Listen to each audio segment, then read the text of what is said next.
Thanks very much, Hannah. Welcome everyone to the museum this evening. Most of you who regularly attend our lectures will be used to seeing me at the back of the museum operating the camera, so I'm going to make the most of this brief promotion to speaker this evening. As Hannah was saying, our exhibition, Bunker Shots, Stories of Golf and Conflict, explores the many links between golf and conflict throughout history, with this year being the 80th anniversary of the end of the Second World War. It's made this exhibition even more poignant. So tonight I'm going to focus specifically on stories of golf and conflict at St Andrews. I should say this is the first time using this microphone, so if you can't hear me, just let me know, and we'll try and do something about the sound. But moving on for now to the lecture. So some of the stories that you'll hear tonight are featured in the exhibition, which if you haven't already seen, there will be a chance to view at the end of the night. But I will also be going beyond the exhibition to highlight some lesser known stories which are not featured. So the scope of tonight will be broken down into 5 themes. The first theme is surrounding the 1552 St Andrews Charter and its author, John Hamilton, the Archbishop of St Andrews, alongside the wider historical context. And then we'll look at the rabbit wars of the early 1800s, the road wars of the 1880s, and we'll also look at the First and Second World Wars. Many of these topics have already been researched in great detail by the likes of David Hamilton, who's here tonight, Peter Lewis, Roger McStravick, and Roderick Hutchinson, alongside many others. I hope that you enjoy tonight, and I'll be happy to answer any questions at the end of the lecture.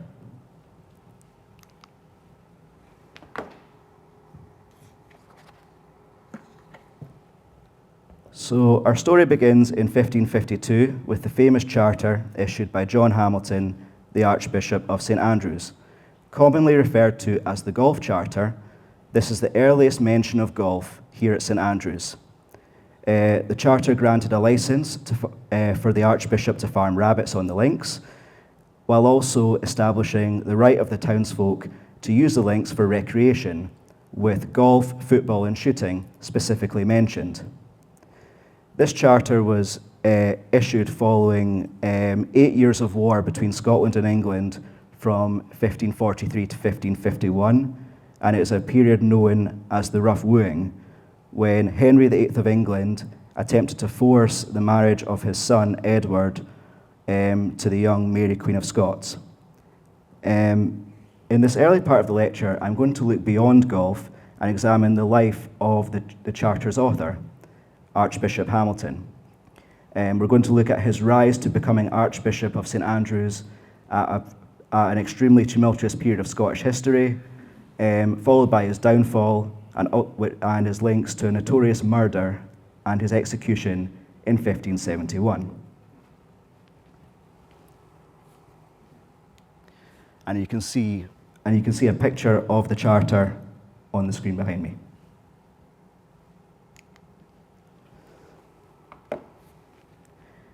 So, born in 1512, John Hamilton was an illegitimate son of the Earl of Arran, who became a monk, and then Abbot of Paisley. This was not an uncommon path for an illegitimate son of nobility at this time.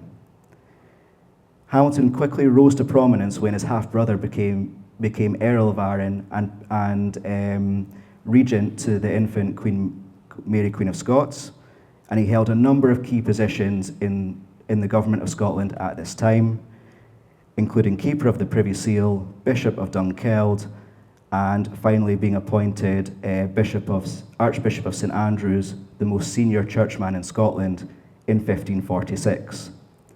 This followed the brutal murder of his predecessor, David Beaton, at St Andrews Castle. And Beaton was murdered by Protestants as revenge for the execution of the preacher, George Wishart, who was burned at the stake outside the castle walls. And you can see a picture of St Andrew's Castle as it is today on the screen behind me. And if you're ever walking in the area, you can see on the road outside the gates the initials GW on the road, which mark the spot where this took place. Hamilton therefore became Archbishop at a time of deep upheaval in Scotland. Protestant ideas had spread into Scotland from England and Europe, and many of the leading nobles converted to the new faith and sought stronger ties with England. They were opposed by other leading families, as well as the Queen Mother, Mary of Guise, who wished for Scotland to remain Catholic and allied with France. The young Mary, Queen of Scots, was sent to France for her safety and betrothed to the French prince, while French soldiers arrived in Scotland to bolster their position against the English. Eventually, a fragile peace was declared in 1551. However, tension between the Catholic and Protestant factions continued in Scotland. 1551 was also the year in which Hamilton published his catechism, approved by the canons of the Provincial Council of the Scottish Church. The catechism was a series of teachings which priests and religious leaders were asked to deliver to congregations throughout Scotland. And what is significant about this is that it was actually published in the native language Scots rather than Latin, which was very unusual for this time. The aim was to ensure that the teachings of the church were as accessible as possible to the Scottish people. And this is reflected in the language that is used throughout. Influenced by the fate of his predecessor, Hamilton clearly sought less violent methods of halting the spread of Protestant faith throughout Scotland. Ultimately, however, the Archbishop's efforts were all in vain. French soldiers remained in Scotland, and their camp at Leith was besieged by an English army in 1560. A group of Scottish Protestant nobles became the dominant faction in Scotland, and they were known as the Lords of the Congregation. Returning to golf briefly, the original rules of the Edinburgh golfers actually mention soldiers' lines, and these are earthworks that still existed at this time from the siege almost 200 years previously.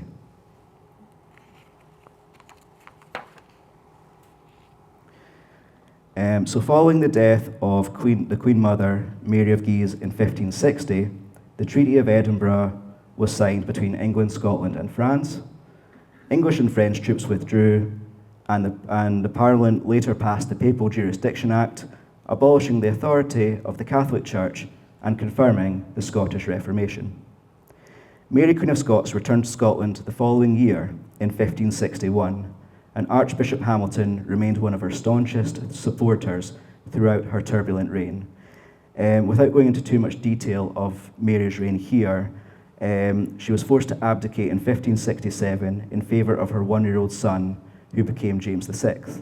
A regency led by the Queen's half-brother, James Stuart, governed in the young king's name, and the former Queen was imprisoned in Lochleven Castle.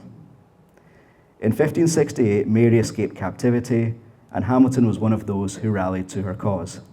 He was present at the Battle of Langside, which took place in the south side of Glasgow, where Mary's army was defeated by the regent's forces, and the deposed queen fled into England, where she was imprisoned by the English Queen Elizabeth I. Back in Scotland, several years of civil war followed, as supporters on both sides vied for control. The regent, James Stuart, Earl of Murray, soon became the target for murder amongst Mary's supporters, and the Archbishop was heavily implicated. From a property in Linlithgow that the Archbishop owned, a distant family member shot the regent as he travelled through the town with an early version of a gun, and the regent was murdered. This is significant because it's the earliest recorded assassination of a head of state using a firearm. A weapon claimed to be the one used in the assassination was exhibited in Glasgow in 1888.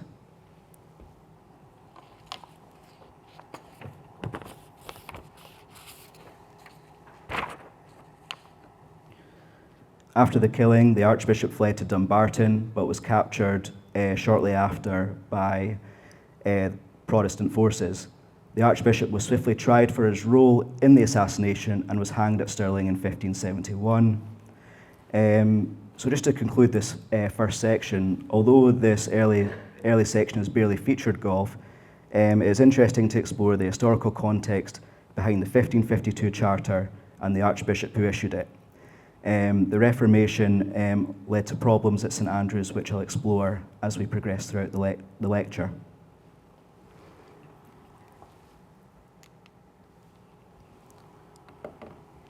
So moving on to the Rabbit Wars and returning to golf at St Andrews, the right of the townsfolk to golf on the links was enshrined in further charters in the centuries ahead. St Andrews went into decline after the Church Reformation, and the town council began to accrue large debts. And this forced the council to sell off the links, first to Thomas Erskine, a past captain of the Society of St Andrews Golfers, in 1797. Erskine then sold the land to St Andrews merchants Charles and Cathcart Dempster, and Dempster was also a member of the society, and this sale took place in 1799. During the following winter, the Dempsters attempted to graze sheep on the links, however, only half of the flock survived. Therefore, the Dempsters rented the land to James Begbie to breed an animal that would perhaps be more suited to these links conditions, rabbits. And behind me on the screen here, you can see an illustration of golf at St Andrews dated to around 1740. And this is the earliest known depiction of golf at St Andrews. Although this scene took place around 60 years before the section we're exploring, it perhaps gives an idea of what the links may have looked like around the time of the Rabbit Wars. As a result of the rabbit farming, the rabbit population on the links increased exponentially, causing extensive damage. By 1801, the golfers had had enough, and George Cheap, captain of the Society of St Andrews Golfers, wrote a letter to the town council complaining of the links' destruction. It was also reported that Charles Robertson, paid for by the society to fix rabbit scrapes and set holes for the society's meetings, had resigned his position as he could no longer keep up with the amount of work required.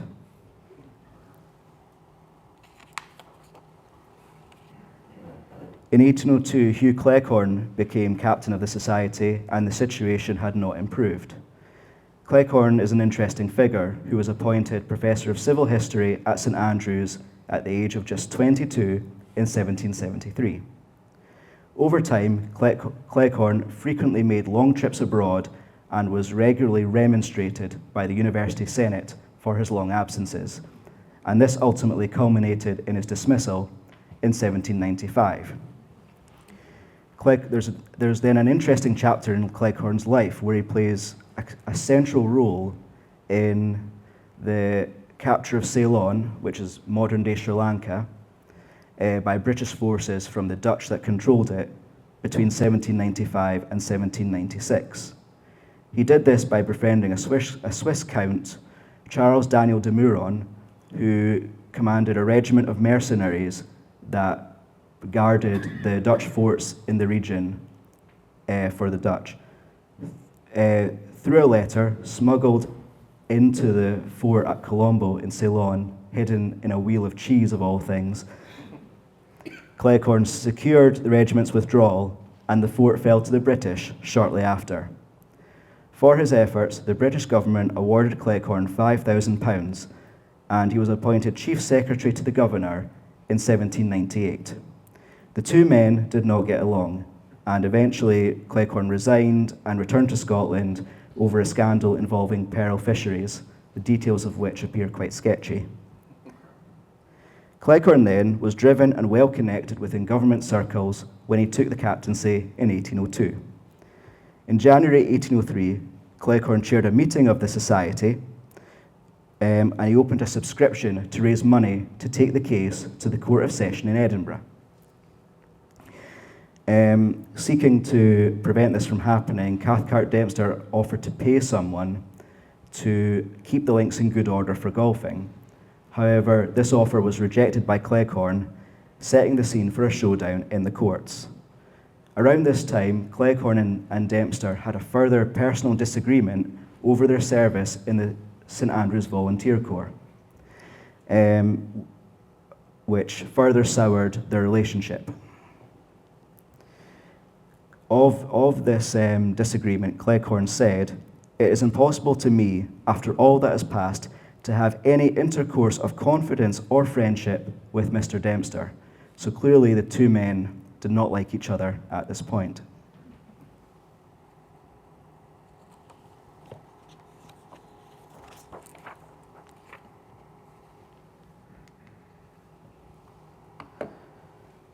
Both sides prepared their arguments, with the golfers including testimonies from the likes of Charles Robertson, who was mentioned earlier, and a caddy named George Robertson, who stated that although there had been the occasional rabbit scrape before the Dempsters took on the links, there were now 50 for every single rabbit scrape that there had been previously. As part of this work, the golfing ground was also surveyed for the total number of rabbit scrapes, and the figure came to 895 over the whole course. The golfers argued that when the links were sold to the Dempsters, a reservation included that they had to keep the links in good order and ensure that no damage came to them. Protection of the golf links is first mentioned in a tack or lease issued by the Town Council in 1751, stating that the inhabitants may shoot, take, or destroy rabbits in any place on the links without causing them harm. Protection of the land is further enshrined in later tacts issued throughout the 18th century, and it was therefore argued that the Dempsters had a duty to protect the links and as a condition of their sale, and that this was being neglected. The Dempsters countered this argument, making their case in a 32-page document, a copy of which is stored in the club's archive. And behind me on the screen, on the right-hand side, you can see the title page from this document.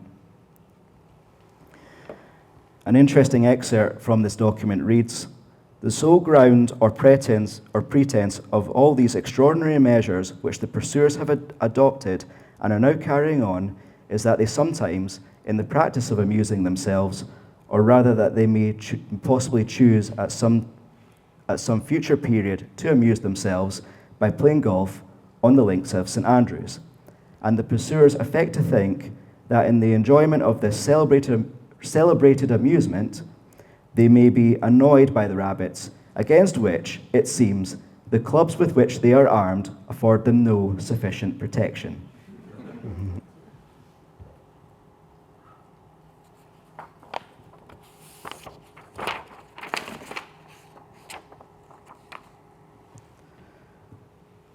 In 1806, in February, the court issued an interim decision before final judgment was made in the case. This judgment stopped short of removing the defenders from the links or ordering the Dempsters to destroy the rabbits. They found that it was a long-standing custom for the inhabitants of St Andrews and others to take, kill, or otherwise destroy rabbits on the links. And this was a position that the Dempsters argued strongly against in the years to come. After further legal advice was sought from the golfer's solicitor, it was determined that the position was in favour of culling the rabbits. The letter, I believe a copy of this is in the university collections, is extraordinary. Mr. Bruce, the advocate advising the golfers, advises that they can proceed, but points out that the Dempsters would likely apply for a suspension to halt this. He then advises that if they cannot organise themselves immediately, they should wait until the 6th of July, when a more sympathetic judge may hear such petitions.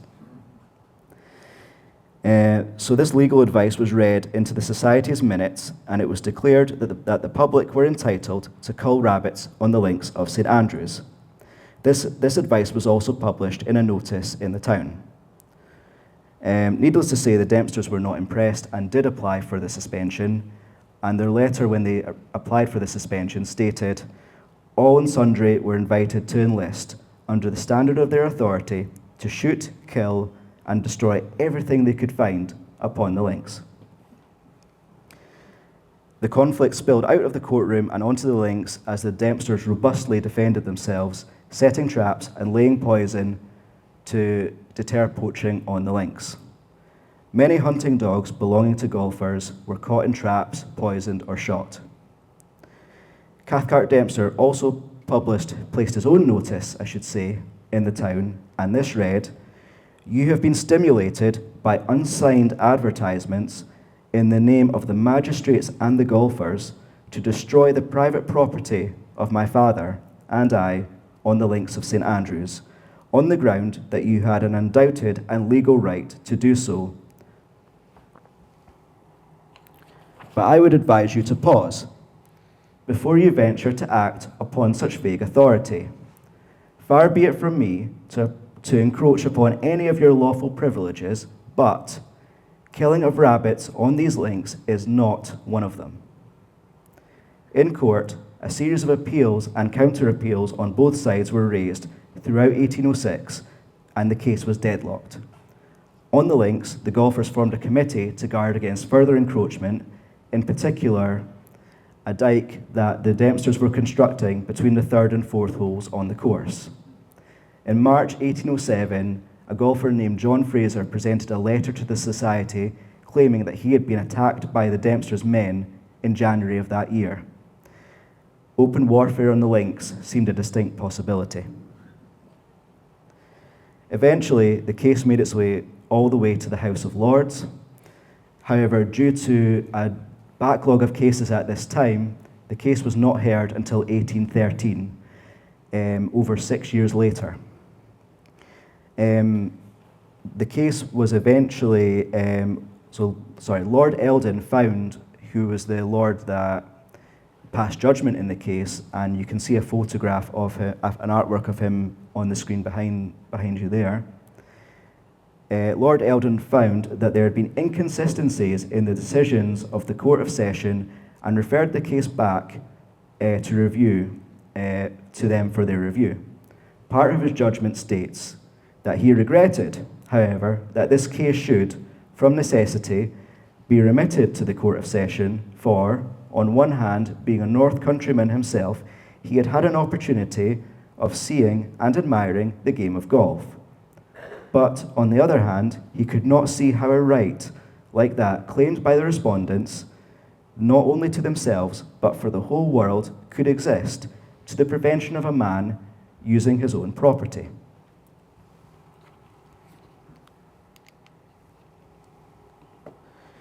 There is no evidence of any further legal proceedings, and the rabbit problem seems to have abated, either by an epidemic or by culling caught by the townsfolk in the years that it took for the case to reach the House of Lords.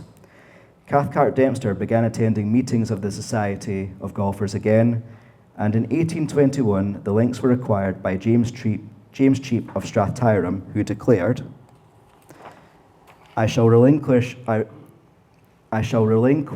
every right that I may have on this score, and confirm to the Society, so far as it depends on me, the entire privilege of the golfing ground, as they at present possess it.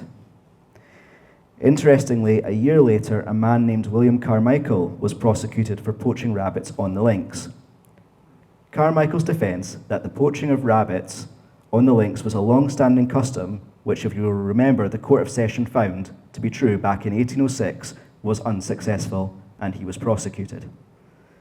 A legal professor examining this case described the custom as a custom so quickly created and then easily extinguished. And behind me on the screen now, you can see a map of the course of the course at the time when James Cheap purchased the links in 1821. And on the right-hand side, there is an illustration of George Cheap, who was the captain of the society in 1801, who you'll remember first sent the letter complaining of the destruction of the golf links caused by rabbits. And this is from a painting called The Golfers by Charles Lees in 1847.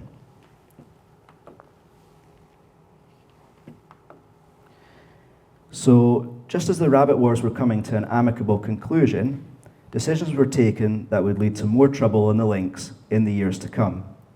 In 1820, several portions of land between the first and second holes were feued by the town council for houses to be built upon. These properties were to face the road passing through St Andrews, which we would recognise today as Links Crescent, with their back gardens facing out onto the links. This alarmed the Society of St Andrews Golfers, who called a meeting and formed a committee to fight this encroachment onto the links. Possibly in light of the rabbit wars, the Society, seeking to avoid further expensive litigation, sought to resolve the situation amicably. They agreed with the council to drop the case, and the links boundary was set at its current position in exchange for a small parcel of land to the east of the present first hole, sufficient for the site of a new golf house. This appeared to create an amicable solution to the problem and looked like a win-win for both parties. The council were allowed to proceed with their plans to few common land, a vital source of income for them, while the club had in writing that no further encroachment would take place, and of course, they had secured a plot of land of their own. On this land, the Royal and Ancient Clubhouse would be built in 1854.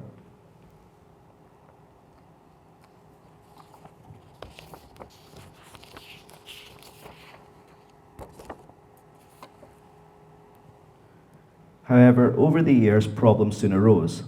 The area where the land was feud for building, to the side of the present 18th fairway, was further developed with housing and businesses over the years. Several properties now faced onto the links, and the occupants had built to the very limits of their ground, meaning that the only access was via the golf course. Over time, the pathway became a state, as a constant stream of people, coaches, and carts turned the land into a quagmire. And you can see on this map, dated 1879, this is the area that in question.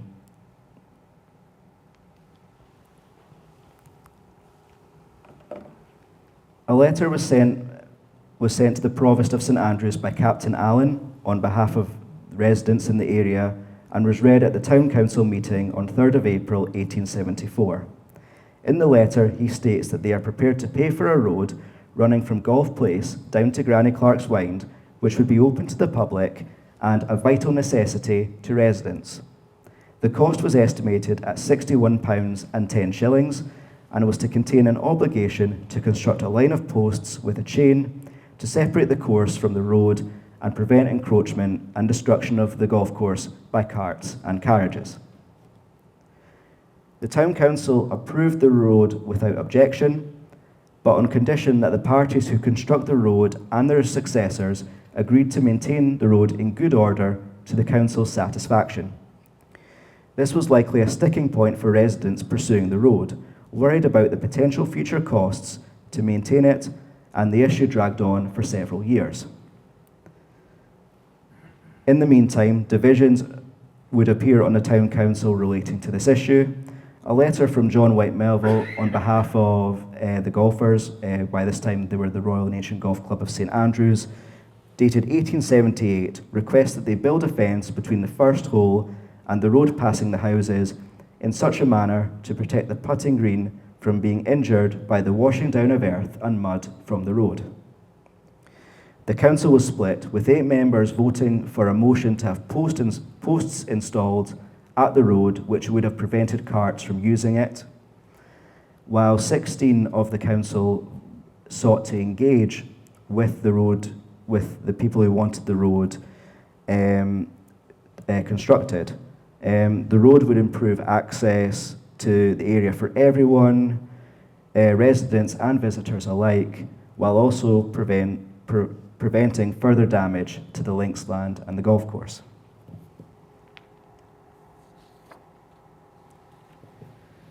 Over the following 18 months, divisions on the Town Council related to this developed into deep fractures, and the council was virtually split down the middle on this issue. Some councillors viewed the road as essential, not only for inhabitants, but for golfers and the wider community travelling to and from the train station. Their opponents were adamant that the area where the road would be built was part of the golfing land and should never have been viewed for housing in the first place, and the council had no power to do so. The whole episode is brilliantly summarised in Roger McStravick's book, St Andrews, The Road War Papers, which includes written testimonies from many prominent St Andreans of the time, including old Tom Morris. Following appeals to the Court of Session, the Town Council were allowed to make a road, but could not allow it to come under the ownership of any other party, tying the council into its construction and upkeep. Opponents of the road would not give in, and led by St Andrews councillor John Patterson, made it known that they were going to take the case to the House of Lords. It's amazing to think that a road that we take for granted today could have been so controversial at the time. And here you can see a picture of the road as it is today. So, in January of 1880, Parliament was not sitting, therefore Patterson could not immediately make his appeal to the House of Lords, and this gave an opening to the Town Council seeking to build the road, which they began to do between Golf Place, all the way from Golf Place down to Gibson Place at the bottom of the road on Saturday the 31st of January 1880. Labourers arrived and levelled the area to begin work. What followed next was nothing short of farcical. Opponents of the road assembled their own gang of labourers, and they removed the road metal as quickly as it was laid down. This went back and forth throughout Monday the 2nd of February, and a large crowd gathered to watch. The Town Council appealed to the police to intervene, but they refused to do so unless a breach of the peace was committed. When town councillors intervened personally by standing on the road as it was built to try and prevent it from being cleared, a melee ensued, and despite some arrests, the road was cleared once again from under their feet. Seeking to break the deadlock, the Town Council paid the opposing labourers more money, and they switched sides. Both sets of labourers, fueled by copious amounts of alcohol according to sources, then worked together long into the night to construct the road. Opponents of the road would not give up, and they dispatched a messenger to Strathkinnis to bring more labourers back to halt the road's construction. Tom Jarrett's work on St Andrews Links takes up the story of this particular messenger. Whether because of the excitement of the occasion, a copious hip flask, or the operations of a third column, by the time the messenger arrived, he was, according to one observer, oblivious to all earthly things. The messenger was returned to St Andrews and quietly put to bed. With this messenger stopped in his tracks, the road builders intercepted some Irish labourers approaching from Dundee at Guard Bridge by telling them that their services were no longer required. Under the cover of darkness, some attempts were made to sabotage the road again. However, guards posted there overnight prevented this. The Town Council then obtained a court order enforced by the police that any interference with the construction would lead to arrest and jail. And the road was completed without further incident. All the money on labourers meant that there was no money left for a proper curb and channel.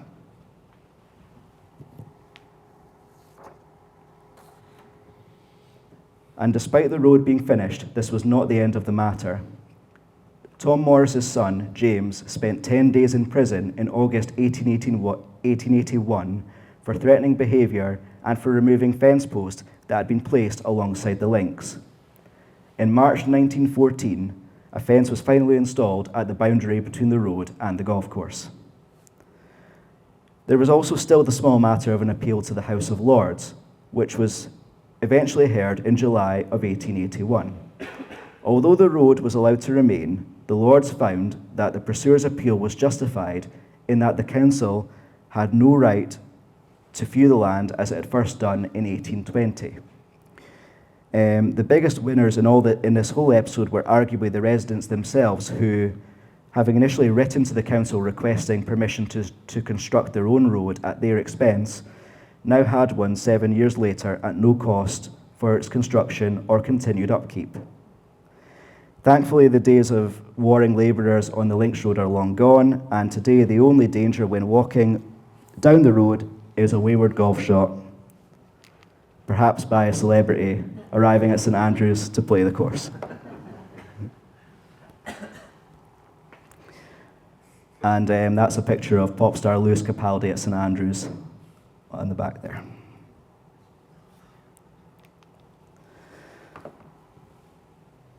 So moving on to the First World War. So as war clouds gathered over Europe in the summer of 1914, it appeared to be business as usual at the Royal and Ancient Golf Club. Plans were drawn up for the spring and autumn meeting. The autumn meeting and the Army Championship, which was due to take place in October of that year. These plans were ultimately in vain, as war was declared in August in 1914, and the club's autumn meeting and annual ball were cancelled. The present captain, Henry Forster, was asked to perform his duties for a further year until 1915. It was expected that the war would be over quickly. At the time, however, this was not the case, and the incoming captain, Major Beaton, did not take office until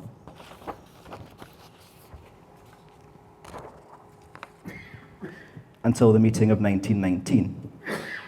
The Open and Amateur Championships, also scheduled for 1915, were cancelled and did not return until 1920.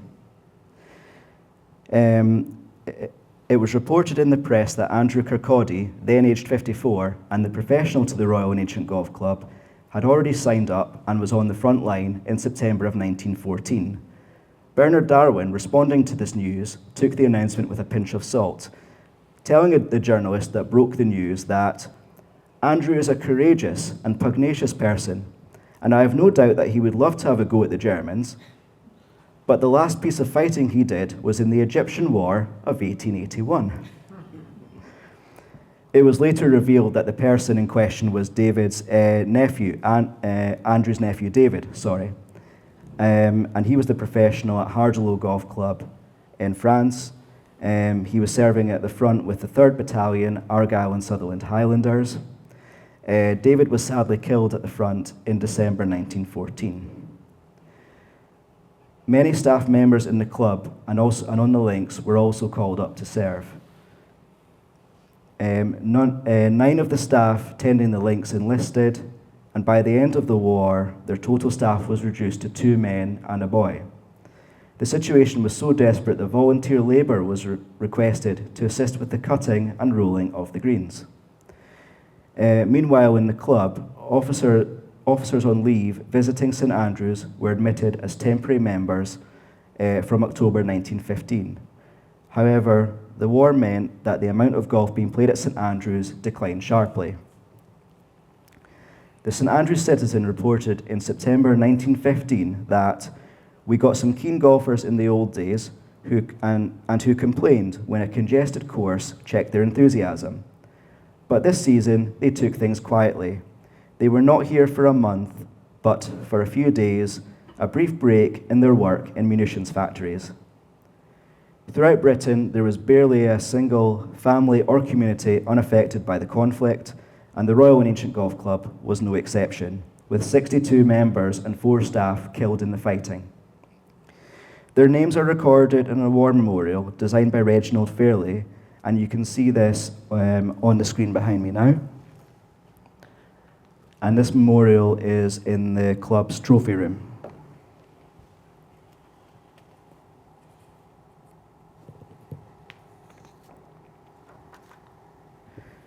A second World War memorial dedicated to the members of the club that fell in that conflict was added to the room in 1949. And you can see a picture of that now.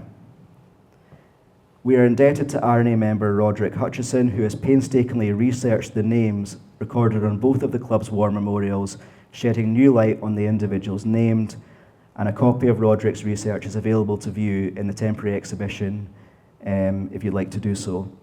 Two notable names recorded on the First World War memorial included John Graham and Norman Hunter, who were both members of the club's rules committee. As an amateur, Graham had recorded 3 top 10 finishes in the Open, including 4th in 1906 at Muirfield, where James Braid won his 3rd Open title. Both men died in 1915, and Graham's obituary in the Scotsman reads, "John Graham was the most modest and unassuming of men.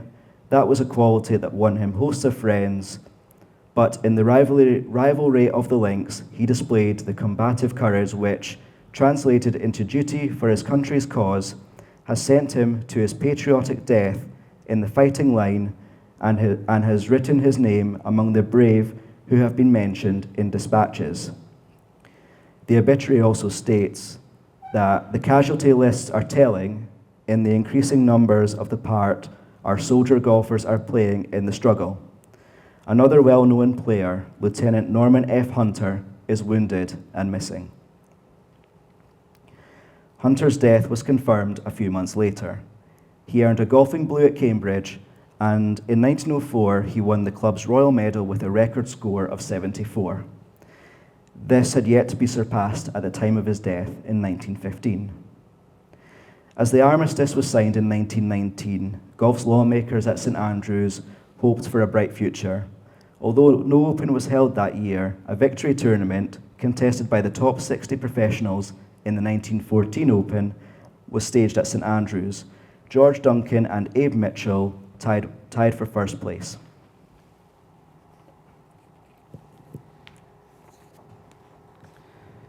A year later, Duncan prevailed in the first Open held after the war at Royal Cinque Ports, and with a 2-stroke victory over Sandy Herd. Field Marshal Haig, commander of the British forces for much of the war, drove into office as captain of the Royal and Ancient Golf Club to great fanfare. Over the next 2 decades, golf thrived, with regular matches against America in the Walker, Ryder, and Curtis Cups launched, and Americans contesting British championships in ever-increasing numbers. However, it would not be long before the threat of war loomed large on the horizon again.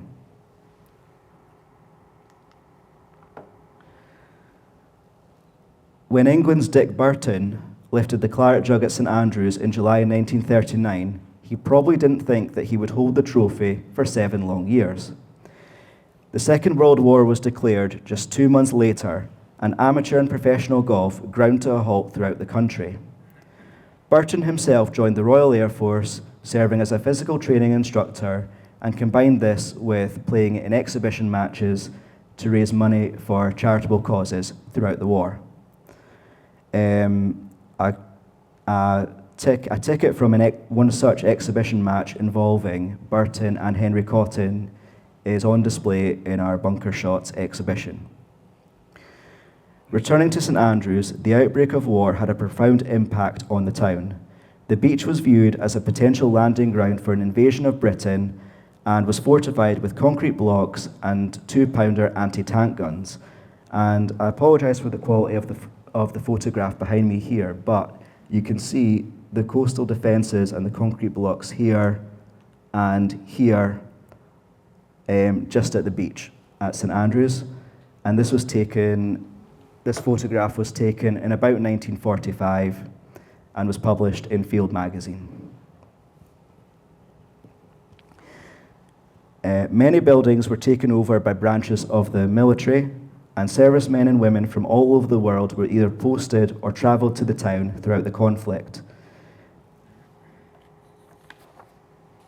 These included Polish servicemen who were posted to defend the Fife Coast, and the Prime Minister of the Polish government in exile, General Sikorski, inspected the coastal defences at West Sands with Churchill in 1941.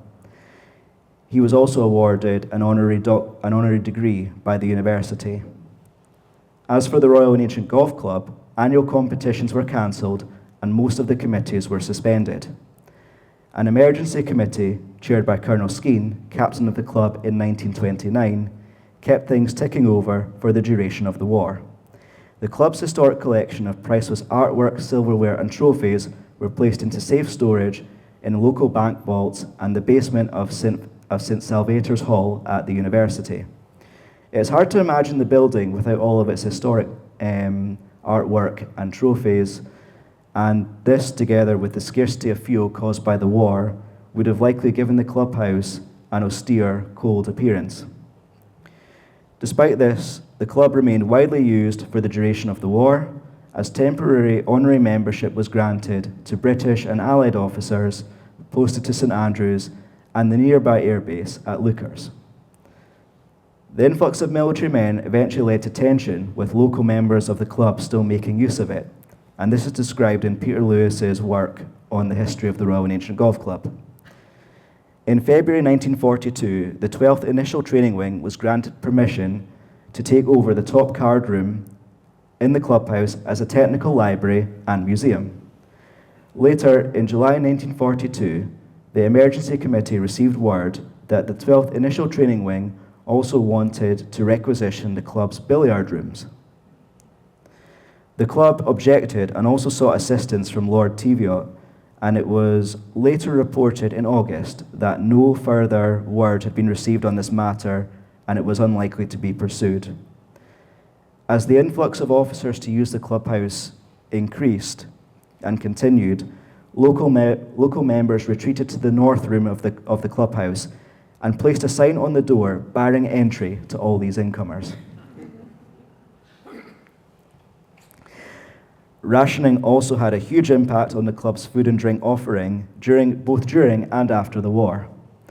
In 1944, a shortage of whiskey forced the club to ration its supplies, and service to the influx of honorary members and their guests was ended. It was only served to full members until the late 1940s, much to the disappointment of military men enjoying the club's hospitality at this time. Whiskey and gin continued to be rationed to all members until well after the war, and it was not until the late 1940s that supplies returned to normal. However, at least the Royal and Ancient Golf Club continued to function as a club. Others in St Andrews were not so lucky. In May 1941, the new club was inspected by billeting officers from the RAF, and the building was requisitioned to be headquarters for the initial training wing. Keith Mackey and Chick Harper describe this period in their history of the new club, with the RAF viewing it as the perfect location given its proximity to local hotels which were housing staff and trainees. The club, led by its captain David Cooper, fought against this, arguing that the club provided rest and relaxation to civilians supporting the war effort, and that the building was already being used by officers and other services as well as the Home Guard. Despite these protests, the club was handed over to the RAF in exchange for a small annual fee of £325. When the members were finally allowed to return to the club in August of 1944, they discovered that the building inside had been painted green by the RAF. Throughout the country, many golf courses were also either ploughed or grazed by animals to support food production. In March 1942, the Agricultural Executive Committee decreed that the old, new, Jubilee and Eden courses would be grazed from April until December, and banned the cutting of grass on any part of the golf courses apart from the teeing areas and the greens.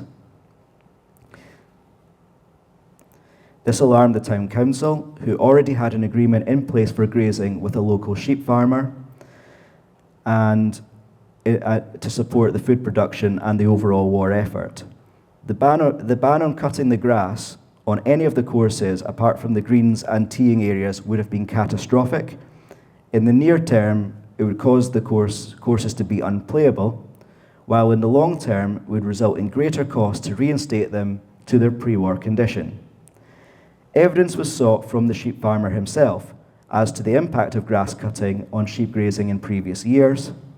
The farmer confirmed that he would be happy for the fairway grass to be cut, and suggested replying to the authorities in this vein. A letter from William Hardy, the interim secretary of the Royal and Ancient Golf Club, sets out their opposition. He states, "It would result in extensive deterioration of the golf course, as such, with consequent restriction of enjoyment in playing, the ultimate issue of which would be that no one would wish to play golf.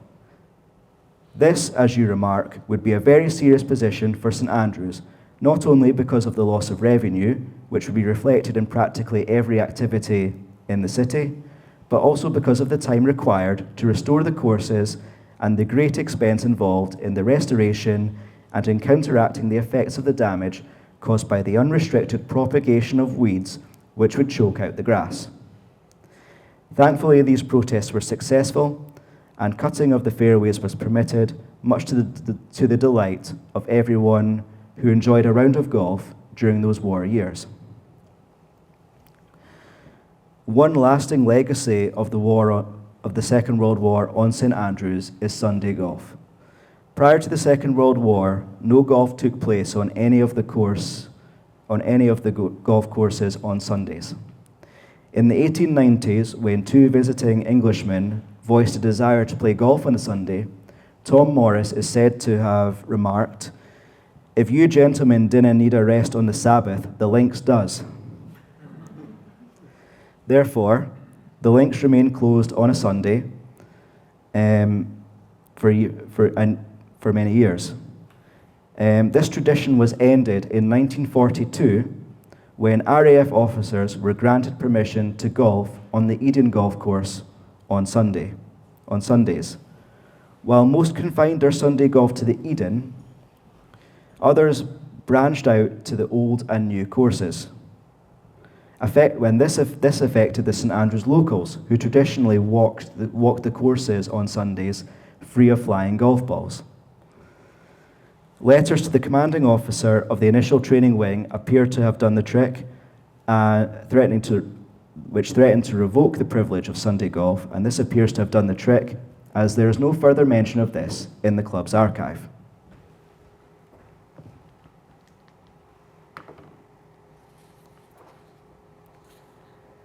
Peace was declared in May 1945, and plans began for the triumphant return of the Open to St Andrews the following year.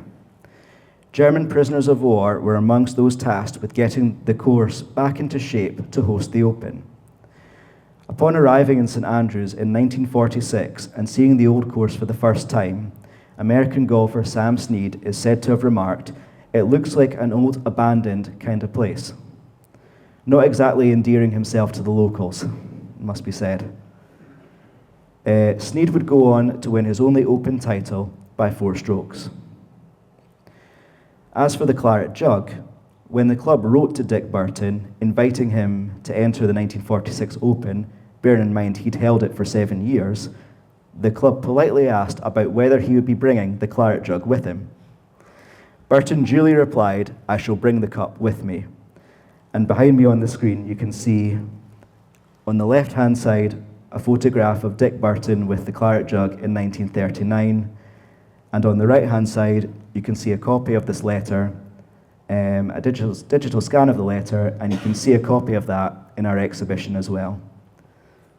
Not only did Burton say that he'd be bringing the claret jug with him, he also confirms that he has indeed enclosed his £2 entry fee to contest the Open. No exemptions or chauffeur-driven Mercedes for the reigning Open champion in those days, unfortunately.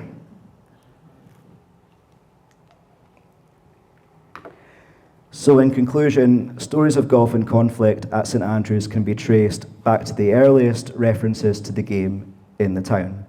We've heard about the meteoric rise and fall of the Archbishop, author of the famous 1552 Charter, the rabbit wars which pitted golfers against rabbit farmers, and how a road that we all take for granted today nearly split the town in half. The First and Second World Wars also had a profound effect on the town and leave a lasting legacy to this day. That concludes my talk. I hope you've enjoyed it. Does anyone have any questions?